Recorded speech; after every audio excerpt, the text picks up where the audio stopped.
pas partie du CAC 40, quoi. On n'est pas des entreprises avec des actionnaires. On fait tourner l'économie et on est vu comme des grands patrons. On espère toujours que demain, ça ira mieux. Mais quand on a mis de l'argent, qu'on s'aperçoit que ça ne va pas et tout, bon, il faut arrêter. Il y a un moment donné, il faut rester raisonnable. Quand tout va bien, ça va. Mais quand vous êtes dans la difficulté, c'est une solitude incroyable. Je n'ai pas créé pour être, entre guillemets, patronne. La patronne, elle fait la cuisine, elle fait le ménage, elle fait la vaisselle, elle est derrière son bar. Elle ne fait pas 8 heures par jour. Elle en fait 12, 13, 14. On a quand même un stress permanent.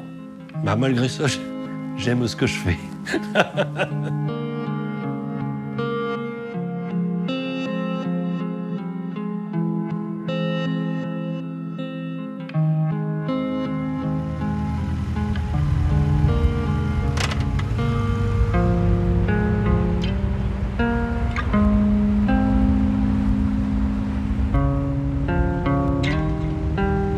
Roland Brutin, 67 ans, est à la tête d'une entreprise de plomberie. Le tribunal de commerce l'a convoqué, lui et son représentant du personnel, suite à sa demande de liquidation judiciaire. Le dirigeant n'arrive plus à payer ses dettes. C'est un constat d'échec. Et puis bon... Non, on préférait que ça se passe autrement, quoi. Voilà. On avait une bonne ambiance, vous savez. On peut pas dire. On avait du boulot, un petit peu de boulot, mais c'était pas assez pour convenir pour tous les ouvriers, c'est tout.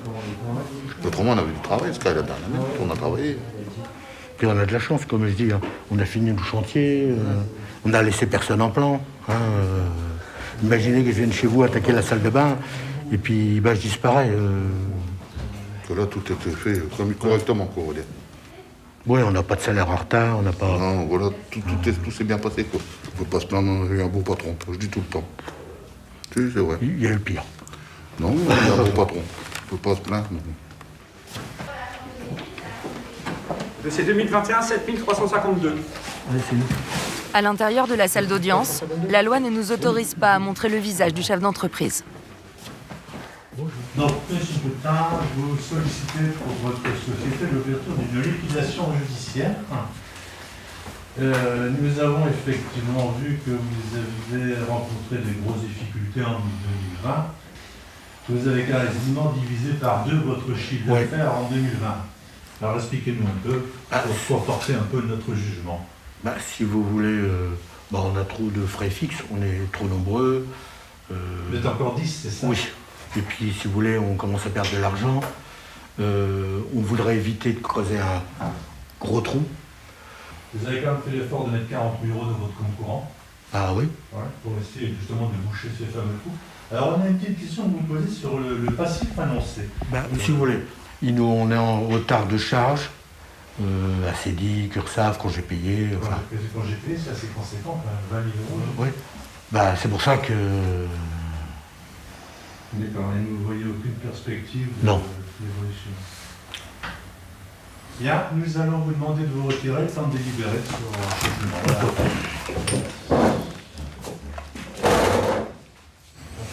Je voyais pas ça comme ça, et toi? Je savais déjà tout, hein. Bah oui. C'est leur métier. Vas-y, votre président. En conséquence, le tribunal constate l'état de cessation des paiements et ouvre donc une procédure de liquidation judiciaire dans la mesure où il n'y a aucune possibilité de retournement de la situation et de continuité. Donc, vous rentrez, vous arrêtez toute activité de suite, les gens rentreront chez eux et puis le reste sera pris en charge par le liquidateur. Vous pouvez y aller. Merci. Bon courage, messieurs. Merci. On arrive avec une histoire et on passe 5 minutes et on repart avec une décision. Bon, tout le monde sait que la décision du tribunal de commerce, ça allait être celle-là. On ne va pas au tribunal de commerce pour dire « je gagne de l'argent, je ne sais pas quoi faire avec ». Quand on y va, c'est parce que ça va mal. On s'attend à la décision, mais quand elle est donnée, c'est un soulagement. pense que c'est comme ça qu'il faut le prendre.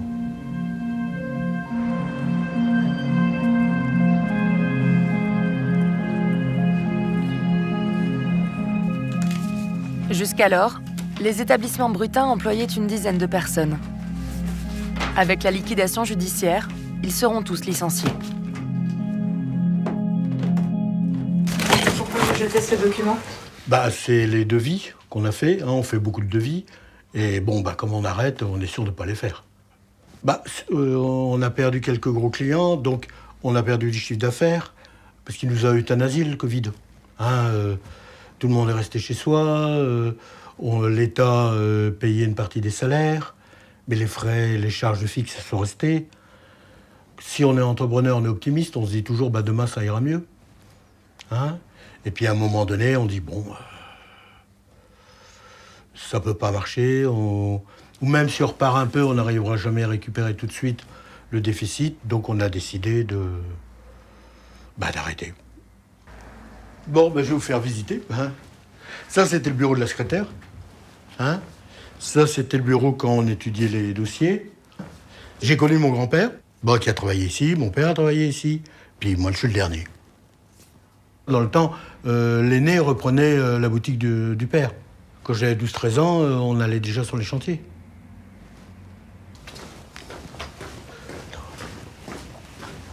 Ses enfants n'ont pas souhaité reprendre l'entreprise. Malgré lui, Roland Brutin met fin à une aventure familiale de plus de 60 ans.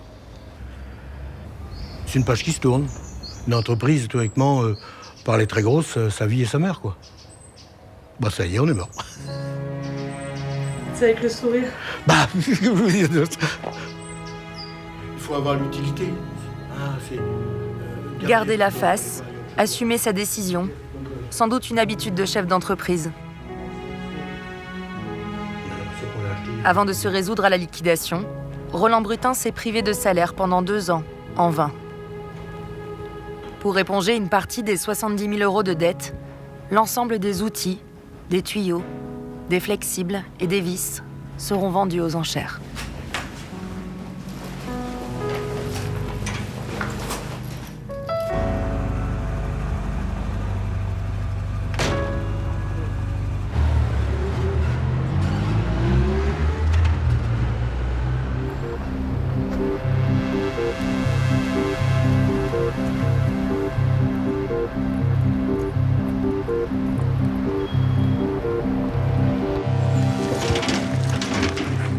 À l'ombre du beffroi de la Chambre de commerce, Jean-Luc Gerdin dirige un laboratoire de photographie depuis 21 ans.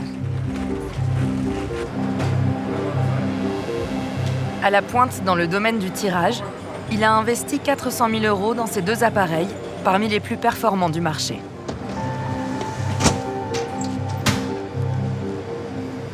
Ces machines-là tirent 1200 tirages 10-15 heures.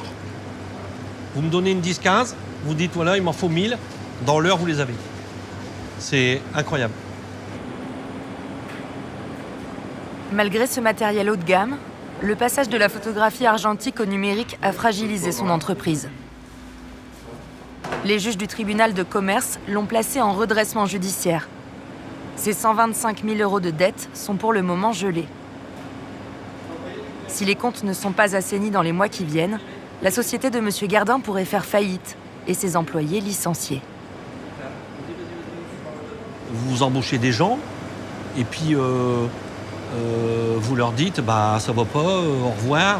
Non, moi mes employés, ça fait 20 ans qu'ils sont là. C'est bien sûr qu'on a une responsabilité. Vous vous rendez compte, une responsabilité même moi par rapport à ma famille. Évidemment, par rapport à ma vie, j'ai créé quelque chose. On n'a pas envie de... On est là pour bosser, pour y aller, pour faire du chiffre, pour s'en sortir. En fait, c'est ça, pour s'en sortir. Jusqu'ici, ces efforts ont été insuffisants. Les clients ne développent plus de pellicules entières et les tirages numériques sont plus occasionnels. Tout juste 1 ou 2 photos souvenirs prises au smartphone. Avec un loyer qui est monté jusqu'à 8 000 € par mois, sa trésorerie a fondu et ne lui permet plus de faire face aux coups durs. Jean-Luc Gerdin s'accroche à l'espoir d'un retour de l'argentique qui pourrait le sauver. Et après, j'avais mon ami aussi qu'on avait pris 3. Oui, je me souviens. Je me souviens. J'ai pas son petit papier. Bon, il n'y a pas de problème. Maintenant, si vous voulez qu'on les coupe par 4, on peut. Il y a des vues qui sont un peu voilées, donc on n'a pas osé trop couper. Je vous mets tout sur en sleeve, hein. J'arrive. Super, merci. Je n'ai jamais autant vendu de pellicules qu'actuellement. Depuis 3 ans. Avant, oui, bien sûr. Avant 2000, c'était, voilà, évidemment, il n'y avait que ça.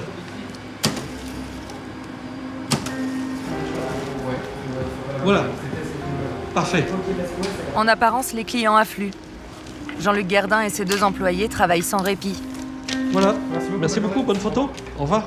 Mais la situation économique de l'entreprise est toujours critique. Le chef d'entreprise doit bientôt retourner au tribunal de commerce. Il saura alors si son magasin doit fermer définitivement ou si les juges l'autorisent à poursuivre son activité en étalant ses dettes. Qu'est-ce que vous désirez ?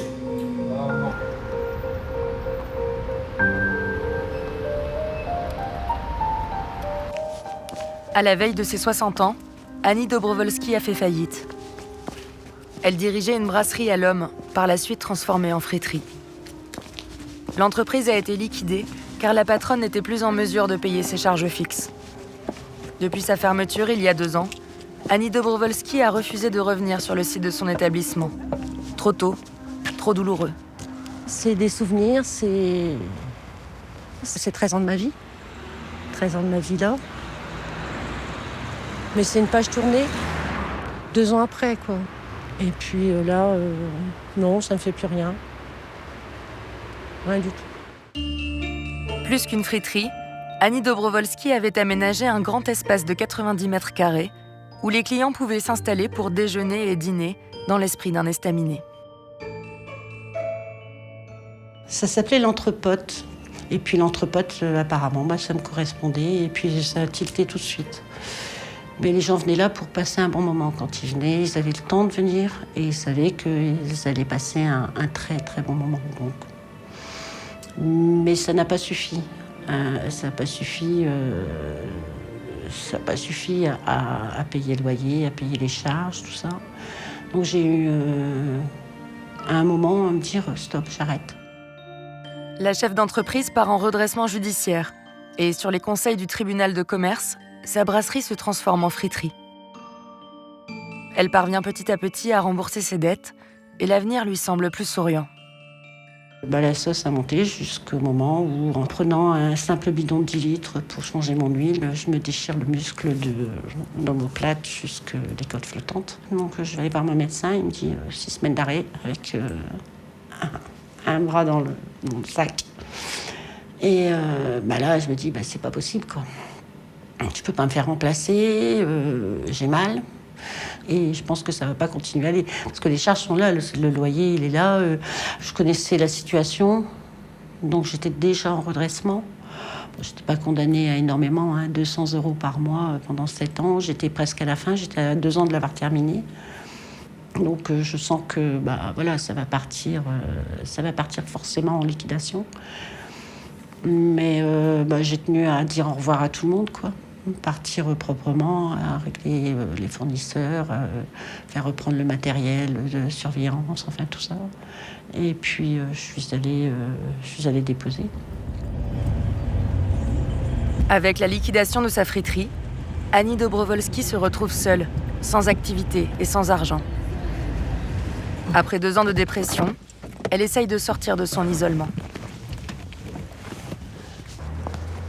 Ses anciens clients ont désormais leurs habitudes dans un café. Elle les retrouve pour la première fois.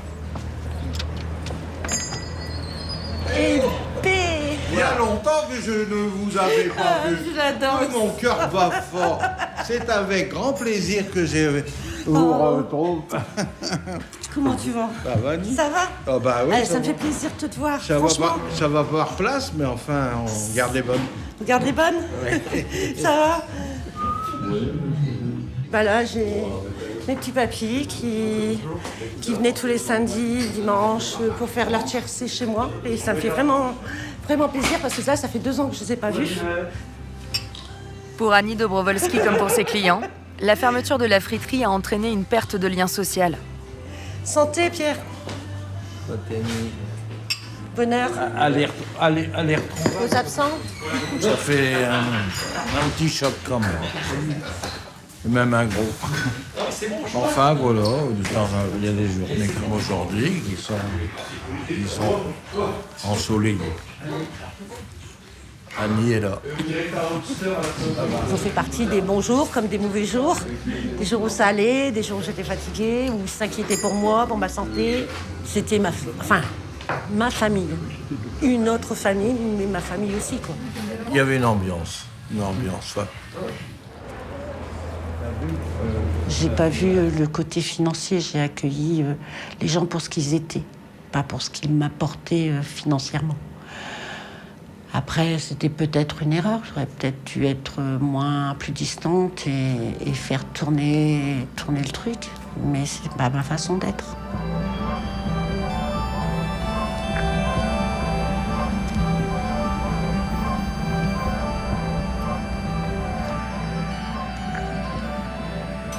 Au tribunal de commerce, c'est au tour de Jean-Luc Guerdin de passer devant les juges pour être fixé sur l'avenir de son laboratoire photo. C'est la 5e fois qu'il vient rendre des comptes au tribunal, accompagné du représentant de son personnel. Au début, ça fait tout drôle, hein, c'est clair. On n'est pas habitué à ça. Hein. C'est quand même... on ne va pas dire que c'est humiliant. Mais néanmoins... au départ, quand on monte sa boîte, on ne pense pas à ça, quoi. Au terme d'un redressement judiciaire, 3 issues sont possibles. La cession de l'entreprise à un éventuel repreneur, un plan de continuation, c'est-à-dire l'étalement des dettes sur plusieurs années, ou bien une liquidation judiciaire signant la mort de l'activité. Ce qui fait le plus mal au cœur, c'est que quand on part en redressement, on laisse quand même certaines ardoises.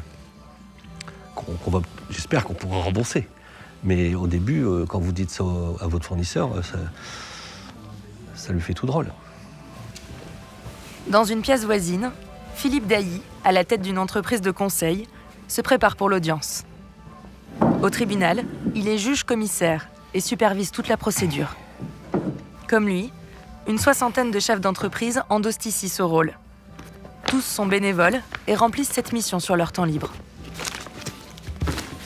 Nous, en France, on a fait le choix, et ça remonte au Moyen-Âge, on a fait le choix de faire traiter des affaires de business par des gens du business. On sait lire un compte d'exploitation, on sait lire les documents financiers, donc on comprend assez vite ce qui s'est passé ou ce qui pourrait se passer.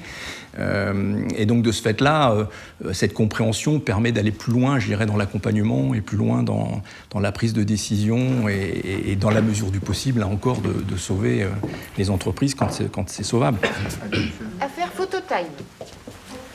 Alors nous nous voyons donc en 5e comparution, suite à la procédure de redressement judiciaire concernant votre société. Oui. Jean-Luc Guerdin est arrivé au terme de sa période d'observation.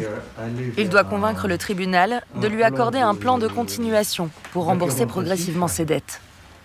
Donc on va vous entendre. Face à lui, le président et ses 2 assesseurs, le mandataire judiciaire qui représente les créanciers, le juge-commissaire, le procureur de la République et la greffière. Alors, vous êtes sur un secteur qui est quand même très particulier, oui, parce que oui. vous faites le pari en fait que l'argentique, c'est ça, va être un micro-marché en fait qui un micro-marché, va se redévelopper. Tout à fait. Depuis 2 ans surtout, on remarque beaucoup de jeunes qui reprennent des appareils photo argentiques. Et tous les jours, on a des pellicules à développer, et couleur et noir et blanc. C'est incroyable. Est-ce qu'au-delà de ça, vous avez un plan de développement d'activité de manière à conforter en fait le redressement de votre société? Oui, on fait beaucoup d'expos qu'on ne faisait pas avant. Tout ce qui est des expos, des artistes qui s'exposent dans des galeries ou des bars sur l'île et puis qui vendent leurs photos. Et c'est des bonnes marges. Bon, après, en plus, on vend du cadre. Quand on fait ça, on vend du cadre. Donc ça joue. Alors, vous avez compris, je crois que le tribunal est un petit peu inquiet quand même sur ce plan, parce que là, vous nous dites l'argentique reprend, on a beaucoup de demandes, mais qu'est-ce que ça pèse réellement aujourd'hui dans votre chiffre d'affaires? Je pense que ça mérite des éclaircissements et des approfondissements pour qu'on puisse vraiment prendre les décisions en bonne et due forme. Donc, je recommanderais à ce qu'on se revoie d'ici quelques semaines avec un prévisionnel plus détaillé et plus précis pour qu'on puisse véritablement valider la pertinence de ce plan. Est-ce que, monsieur le juge, si vous avez des questions?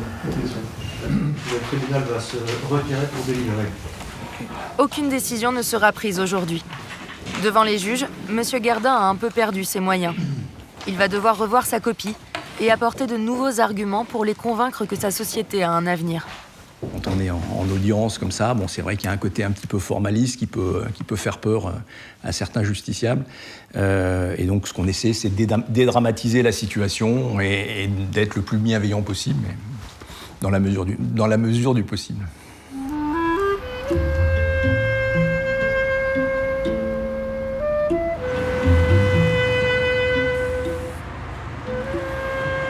Thierry May est commissaire-priseur. Régulièrement, il estime et vend aux enchères les biens des entreprises en liquidation. Aujourd'hui, il se rend chez Roland Brutin pour évaluer le stock de l'ancien plombier. Bonjour. Bonjour monsieur. Établissement Brutin. Oui. Est-ce que je vais mettre mon masque? Bon, non, je crois que c'est assez grand et assez aéré. Bon, très bien. Vous savez pourquoi je viens? Eh oui. Voilà. Vous venez faire le tour. Voilà, je viens faire l'inventaire des actifs de Brutin. Bah voilà. Bah, je vous fais visiter. Ok, merci.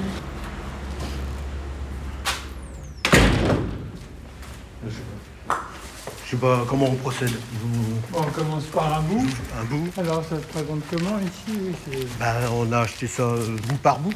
Ah oui, c'est ça. Au fur et à mesure des années. Ou des occasions. Tout va être passé au crible, et notamment les plus grosses pièces, qui pourraient permettre à M. Brutin de rembourser une partie de ses dettes. On va commencer par là. Voilà. Donc ici, c'était l'ancien magasin. Enfin, voilà. Vous faisiez commerce de détail. Le chef d'entreprise est persuadé que son stock de pièces et d'outils ne vaut plus grand-chose. Mais parfois, les trésors sont dans le décor.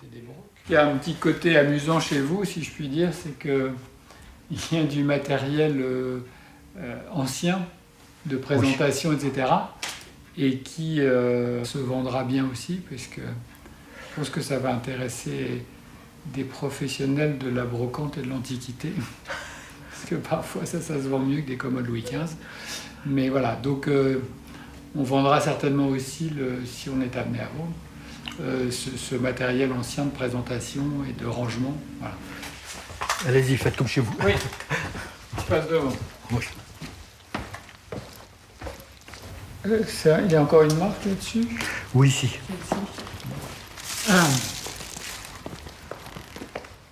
Souchon. Ah oui, c'est Souchon à Lyon, d'accord.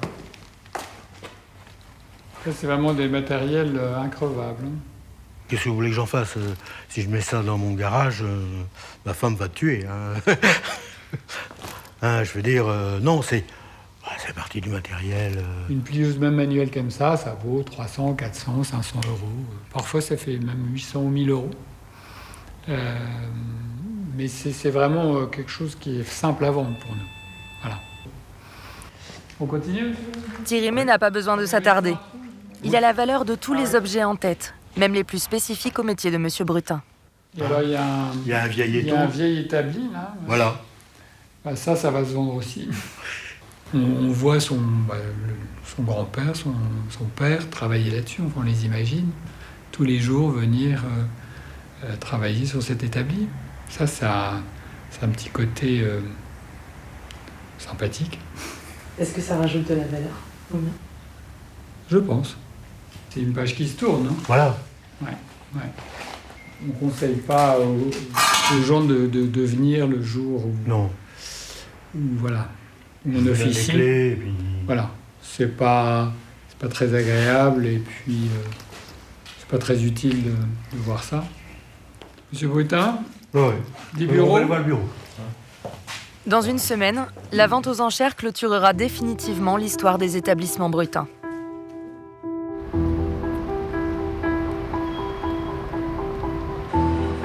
Jean-Luc Guerdin habite à une trentaine de kilomètres de son laboratoire photo. Il consacre en moyenne une 60aine d'heures par semaine à son travail et se verse l'équivalent d'un SMIC. Une fois qu'on est chef d'entreprise, on est seul. Ça, c'est sûr. On est seul. On est seul face aux décisions. On est seul face à la difficulté. Personne ne peut prendre votre place. Vous pouvez en parler, mais de toute façon, c'est vous qui prendrez la décision. Vous êtes responsable de tout. Et le pire de tout, c'est qu'on vous laisse rien passer.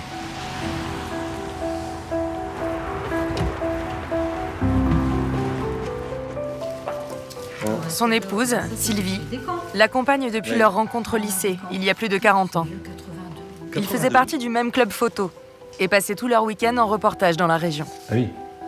Cette passion commune leur a permis de traverser les épreuves, notamment lors des premières difficultés financières de l'entreprise. Quand j'étais à l'école Eiffel.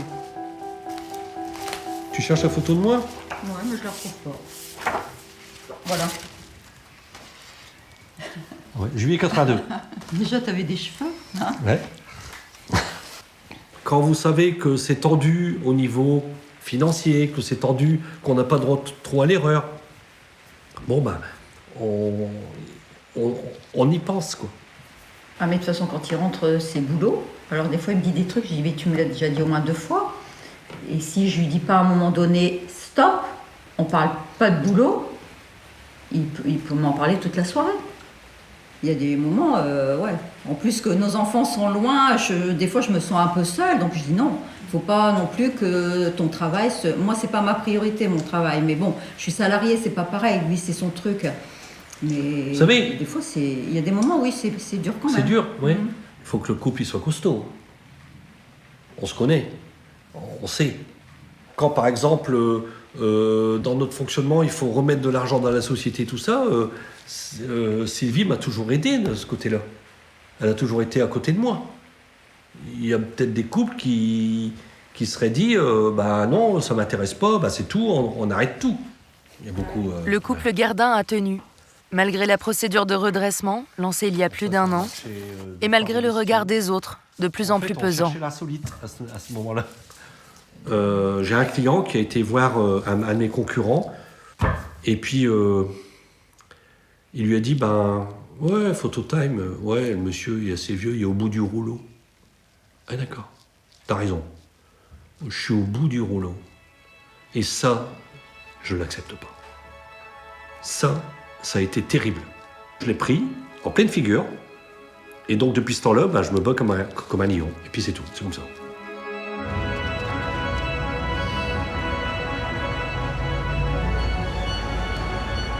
Quelques jours plus tard, Jean-Luc Guerdin doit de nouveau défendre son magasin devant les juges du tribunal de commerce.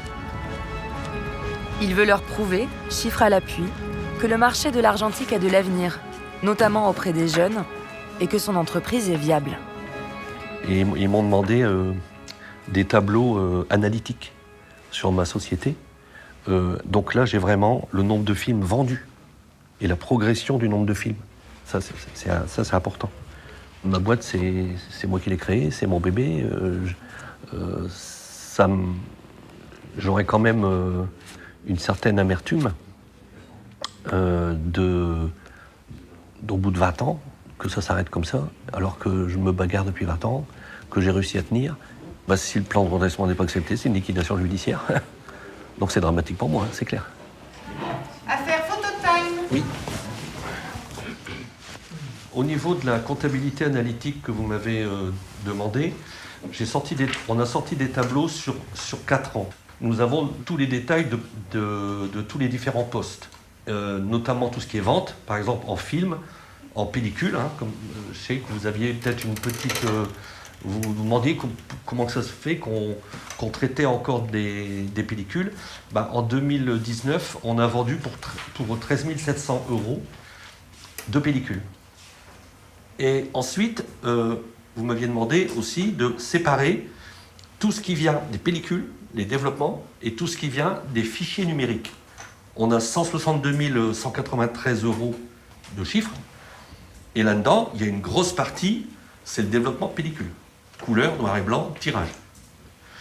Mais on peut dire à peu près que le secteur développement de pellicule, il est à peu près à plus de 100 000 euros. Monsieur le juge commissaire. Ce qu'on vous avait demandé la fois dernière, c'est-à-dire de travailler cette comptabilité analytique, c'est assez instructif puisque on voit que déjà sur 3 ans, entre 2017 et 2019, vous avez perdu quasiment 5 points de marge. Alors, je sais que vous avez voulu être agressif, il y avait la concurrence en face, vous vouliez être mieux positionné, etc. Mais faites attention, en dégradant de 5 points de marge votre exploitation, forcément, vous tirez presque une balle dans le pied. Hein. Et la rentabilité, c'est ce qui va vous permettre aussi d'honorer le plan qui vous sera accordé. D'accord ?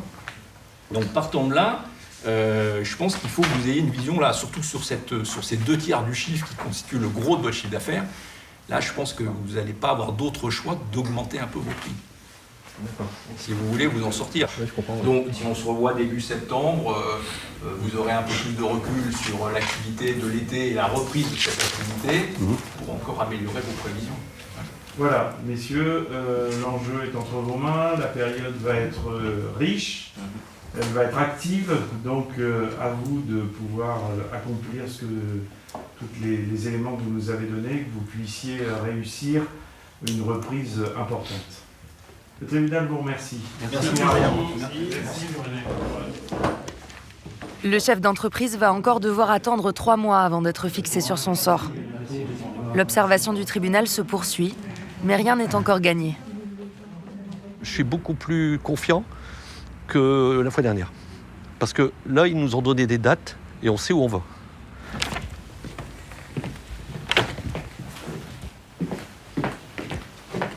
Présente à l'audience de M. Guerdin, Juliette Swann est l'une des 3 greffiers du tribunal de commerce de Lille. Elle assure aussi la fonction de sentinelle pour une association qui apporte une aide psychologique aux dirigeants en détresse. Si M. Guerdin a toujours tenu, d'autres présentent des signes de dépression, voire de pensées suicidaires, que la greffière a appris à repérer. Il y a des personnes dont on n'a aucun doute, où ça se voit. Et il y en a d'autres où il faut poser les bonnes questions à l'audience. Et c'est pas moi qui le fais dans ces cas-là, c'est le juge. Ou moi je peux le faire, mais après l'audience. Et puis avec beaucoup de délicatesse, demander aux dirigeants vous allez bien ? Parce qu'au tribunal, on n'est pas là que pour juger. On a aussi des organismes qui peuvent vous aider. Parce que être dirigeant, c'est difficile. Et quand on a des difficultés, on est un peu tout seul. Donc on peut vous aider. Voilà ce qu'on peut vous proposer. Pour les cas les plus sensibles, et avec l'accord des patrons en souffrance, la greffière envoie une fiche d'alerte à l'association. S'ensuivent 5 séances de psychothérapie entièrement prises en charge. D'après une étude parue en 2020, plus d'un quart des chefs d'entreprise a déjà sérieusement envisagé de se suicider.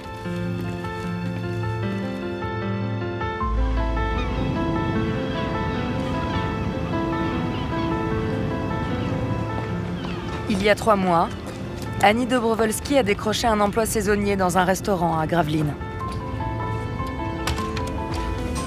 Ça va ? 2 ans après la liquidation de sa brasserie, la dirigeante n'y croyait plus. Difficile de trouver un emploi lorsqu'on est une femme de 59 ans avec un passé de chef d'entreprise. Un petit café ? Ouais, je m'ennuie. Thierry Lemoine, à la tête de cet hôtel-restaurant avec sa femme, a accepté de l'embaucher le temps d'un été. C'est cool. Après 24 mois de RSA, Annie Dobrovolski a géré pendant 12 semaines la partie friterie du restaurant. Un petit gâteau. Un petit gâteau. Allez. Ça m'a aidé, tu t'en es pas rendu compte, mais ça m'a énormément aidé. C'est vrai ? Ouais. Merci. Tu verras l'année prochaine si je suis encore là. Si je suis dans le coin, je reviens. Ça t'a fait rappeler pas mal de choses ? Ah ouais, pas mal. Ouais. Pas Des mal. souvenirs ? Ben ouais, des souvenirs et puis le contact avec la clientèle, quoi. Après, j'irai chercher loin pour retrouver un cadre comme ça. Hein. Ah. Mais bon, d'ici l'année prochaine, je sais pas. Quand vous vous retrouvez comme ça, zéro, sans savoir, sans point de repère, sans travail, sans rien. Le fait qu'on vous redonne une chance, c'est énorme. C'est énorme. Ça m'a fait reprendre goût à la vie. Parce que quand Annie m'a expliqué son parcours. Ben voilà quoi. Je veux dire, ça m'a vachement touché et parce que ça peut m'arriver. ça peut m'arriver de passer de l'autre côté. Voilà quoi. Et ça m'a vachement marqué. Et je lui ai dit, allez Annie, il faut lui donner sa chance, elle a besoin de travailler, enfin voilà quoi. Puis aussi parce que la vie peut vite basculer. Moi, je me souviens d'avoir rendu mes clés au mandataire et d'être partie du tribunal et de me poser, de m'arrêter sur la route et me dire où je vais. Où je vais parce que, ben voilà, quoi, on perd quelque chose. Et puis, chose que je ne pensais pas vivre, c'est-à-dire, j'étais du genre à dire, bon, je mettrai toujours un genou à terre, mais jamais le deuxième. Là, j'étais pas loin de mettre le deuxième. Le soulagement financier n'a été que temporaire. Depuis la fermeture de sa friterie, Annie Dobrowolski survit toujours avec 490 € par mois. Après une liquidation judiciaire, les chefs d'entreprise n'ont pas droit aux allocations chômage. Pour s'en sortir, elle doit retrouver un travail au plus vite.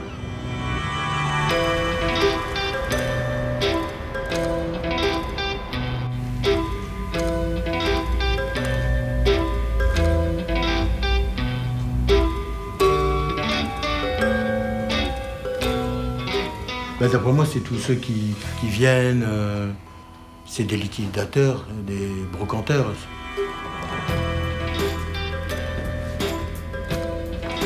C'est la dernière fois que Roland Brutin ouvre les portes de son entreprise. Pour la vente aux enchères, le plombier va rester à l'écart.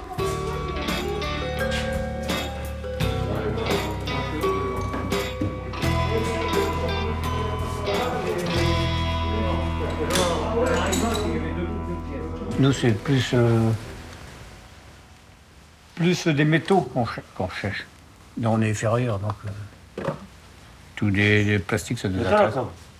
Non, il n'y a pas de lumière. Il faudrait qu'ils nous mettent un peu d'électricité. Un collaborateur du commissaire-priseur a pour mission de guider les acheteurs potentiels. Il y a une cave avec pas du matériel, avec du stock. Voilà. Hop, hop. Ah, ben c'est des habitués, ils viennent jeter un œil, voir un peu ce qu'il y a à vendre. Ils savent ce qu'ils font. En général, ils viennent, c'est pour des lots, c'est pour du matériel bien précis, ils savent ce qu'ils vont acheter. Donc ils viennent, ils jettent un œil, ils se font une idée, et puis après, ils viennent aux enchères, comme ça, ils ont vu de près. Regardez les étagères, mais c'est formidable.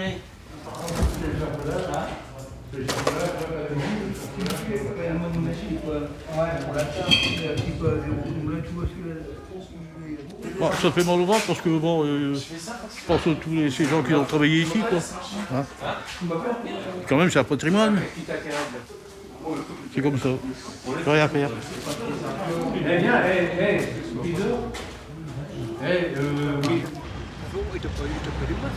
Bien, mesdames, messieurs, bonjour. On va commencer la vente. Je vous rappelle qu'elle se fait au comptant, que les frais sont de 14,26% au sus des enchères, que tout est vendu comme toujours en l'état, sans garantie, sans réclamation. Et donc on commence par le lot numéro 1, qui est cette partie d'échafaudage, avec des chevalets également et des filets de sécurité et grilles. Voilà, et nous commençons à 200 pour le lot numéro 1. 200 €. 200, il y a preneur en salle. Les enchères se déroulent aussi sur Internet, sur un site qui diffuse la vente en direct. 40, 250, adjugé 370, 750 € pour cette plieuse, 800, adjugé. Alors le numéro 10, c'est un établi ancien en bois avec son étau, voilà. Et nous commençons à 50 €, c'est pris. Je les adjuge à 90, c'est ici en salle à 90 €. C'est bien vu à 90. Adjugé 90 à monsieur. Dans une vente aux enchères suite à une liquidation judiciaire, on doit faire en sorte que tout soit vendu au mieux. Maintenant, là, c'est une vente entre guillemets assez facile parce que c'était du matériel assez classique qui intéresse beaucoup de gens. 40, ici derrière vous. L'ensemble des lots a été vendu 6 000 €, le double de l'estimation du commissaire-priseur. Une fois les frais de vente retirés, l'argent servira à payer une partie du passif des établissements Brutin. Les dettes restantes seront annulées. Adjugé 40, premier achat.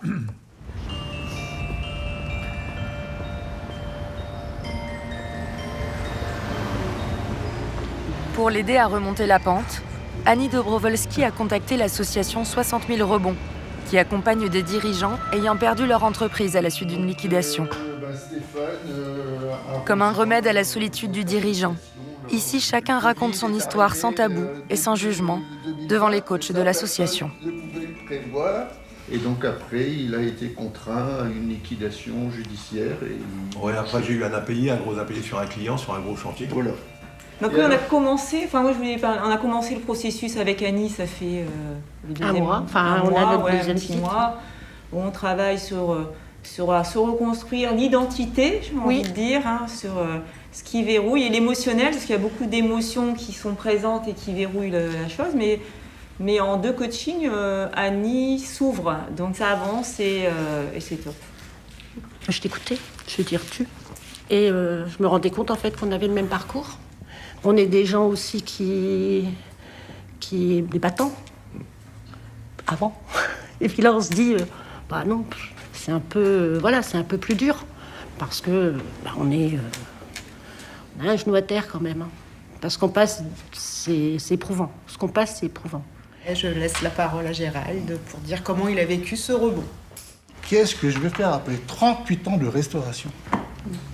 Qu'est-ce que je vais faire? J'ai jamais mis un pied dans une usine, j'ai jamais mis un pied dans un bureau. Surmonter l'échec et retrouver un emploi, c'est ce qu'a réussi Gérald Aguillon après la liquidation judiciaire de son restaurant. Grâce à l'association, il a changé de vie pour devenir négociateur immobilier et a réussi à se reconstruire. C'est vrai que les gens ne m'imaginent plus maintenant en tant que restaurateur, que j'étais pendant 38 ans à mon compte. Ils me voient maintenant en tant que négociateur immobilier. Ça, c'était une très grande victoire sur moi-même. Oui, mais on est encore dans la période d'août. Si tu es déjà venu ici, c'est que tu veux donc réussir. C'est oui, que tu veux encore sortir. Je ne veux pas non plus me mêler de ce qui ne me regarde pas, mais si tu es là, c'est pour t'en sortir. Oui, parce qu'à un moment, on en a reparlé. Complètement. Tu ne vas pas passer 1h30 ici pour manger un petit croissant et un petit café, puis à dire... Si tu viens, c'est pour gagner. Si tu viens, c'est pour gagner, c'est pour te battre. Si tu ne te bats pas, tu ne serais pas venu. Donc, non, mais très beau discours, motivant. Motivant. Après, j'ai les mêmes a priori avec... c'est vrai que souvent, j'ai vu des annonces passer pour ton métier, et je me dis non, c'est pas fait pour moi, quoi. Et quand je t'écoute, je me dis peut-être que finalement, pourquoi pas, quoi. Je te donne une carte, tu m'appelles, je te présente, on en discute. Ces séances permettent aussi aux entrepreneurs de recréer un réseau professionnel. Annie Dobrowolski vient peut-être de trouver un nouvel allié dans sa recherche d'emploi.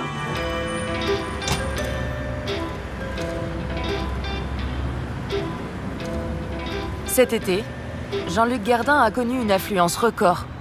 Son chiffre d'affaires a augmenté de 30%. On est quand même rapide, on n'est pas très cher, on a une bonne qualité, on est les mêmes personnes, on a une compétence, on a un service. Donc ça joue, ça fait boule de neige et puis qu'on sort notre épingle du jeu. Mais il est peut-être un peu tard. On va dire qu'il est peut-être un peu tard. Il est 21h20. Jean-Luc Gardin ferme enfin sa boutique. Demain, au tribunal, c'est l'audience de la dernière chance pour son entreprise.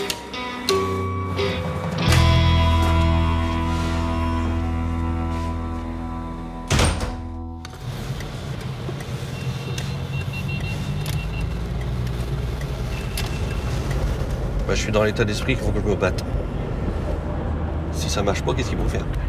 Je comprendrais pas trop qu'on nous... Parce que là, ce serait quand même nous crucifier, quoi. Alors que les choses avancent positivement. On a quand même serré les boulons sur tout, les achats, tout ça. Bon, après, je vois pas comment ça ne pourrait pas aller. Affaire photo time. Bonjour. Messieurs, bonjour, prenez place. Monsieur le juge commissaire, je vous laisse la parole. Merci, monsieur le président. Moi, je suis aujourd'hui...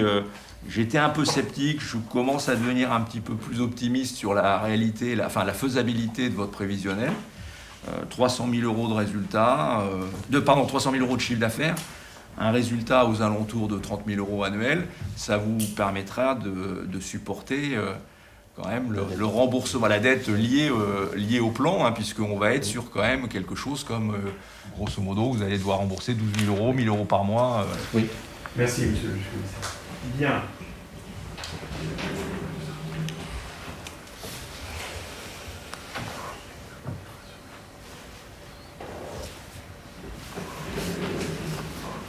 Bien, donc, après avoir délibéré, le tribunal donc, adopte le plan de continuation par voie de redressement de la société Phototime. Voilà, messieurs. Donc maintenant, le travail commence. Vous en avez sur les bras pour les 10 prochaines années. Très bien. Très bien. Merci. C'est un sentiment de soulagement et pratiquement de victoire parce que c'était pas couru d'avance qu'on allait pouvoir continuer la société. En fait, d'après ce que je comprends, c'est que le tribunal de commerce, il est là quand même pour nous aider, non pas pour nous enfoncer quand il voit qu'on bosse et puis qu'on a vraiment envie de s'en sortir, quoi. Jean-Luc Guerdin a réussi à sauver sa boutique. Jusqu'à présent, son intuition s'est confirmée et ses ventes ne cessent de progresser.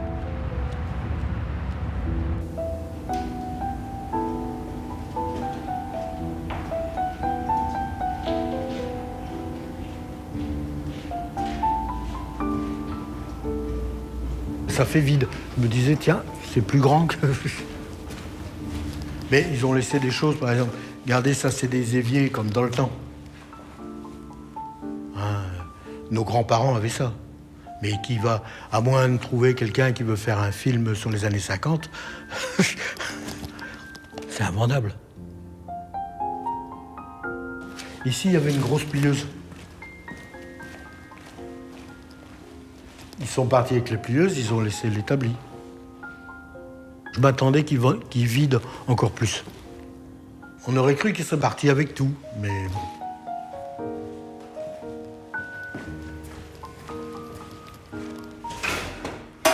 Et on a l'impression que ils ont retourné et puis ils sont partis avec ceux qui les intéressent.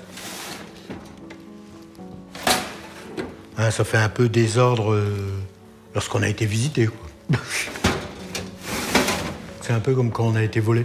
On ouvre ils ont ouvert tous les tiroirs et vidé les tiroirs. Il y a des trucs qu'ils ont laissés. Une entreprise réduite à quelques encombrants. Des objets éparpillés, comme seuls témoins du passé. Mais Roland Brutin ne laisse rien paraître. Il y aura des souvenirs, il y aura... Mais c'est tout, quoi, je veux dire. Après, je deviendrai vieux, je vais rabâcher. Mais voilà, je pense que c'est tout, ça se tourne. Moi, je dis, il ne faut jamais regretter, parce qu'après, on va déprimer. Hein. Les bâtiments ont déjà été vendus. Roland Brutin va maintenant prendre sa retraite et raccrocher sa casquette de patron.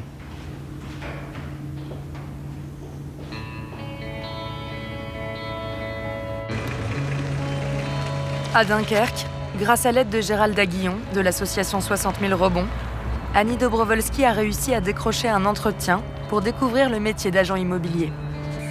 Bonjour Annie. Bonjour. Ça va bien? Comment tu vas? On y va? Ouais. T'es prête? Ouais. Allez, go. Une aubaine après la faillite de sa brasserie et 2 ans sans emploi stable. Jusqu'ici, elle n'avait jamais eu de réponse à ses candidatures. On a notre informaticien. Alexis Penet, responsable des recrutements pour une franchise immobilière, a accepté de la recevoir. Ici, la salle des clés. Je vais prendre des notes pour Oui. l'entretien, ça marche. Pour l'instant, parlez-moi de vous. Parlez de moi. Alors, je suis une ancienne commerçante. J'ai 59 ans. Je ne connais pas l'envers du décor, je ne connais pas les fonctionnements.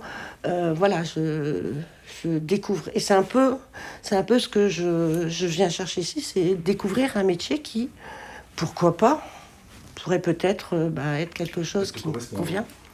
C'est justement ça la force de ce métier, c'est qu'on peut rebondir assez facilement par rapport au métier qu'on a fait avant. Ok. En fait, nous on propose c'est 5 semaines de formation.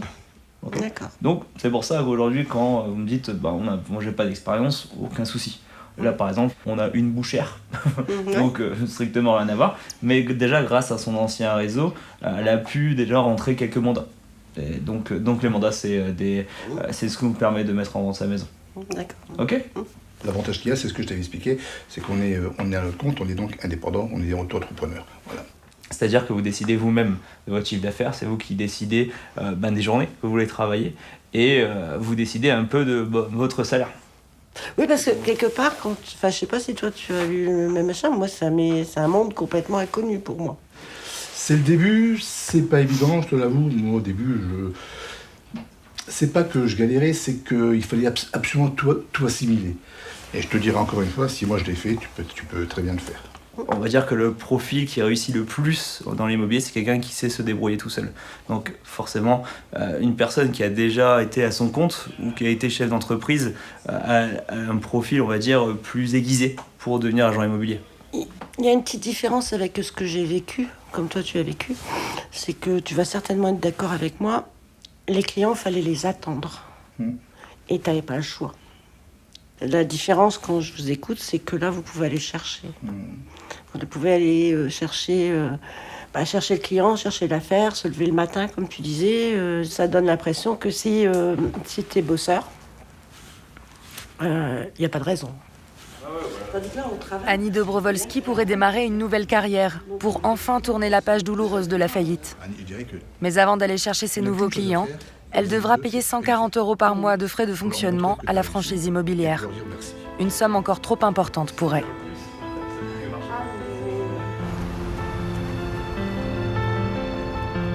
Chaque année dans la métropole lilloise, près de 700 liquidations judiciaires sont prononcées et 300 redressements proposés.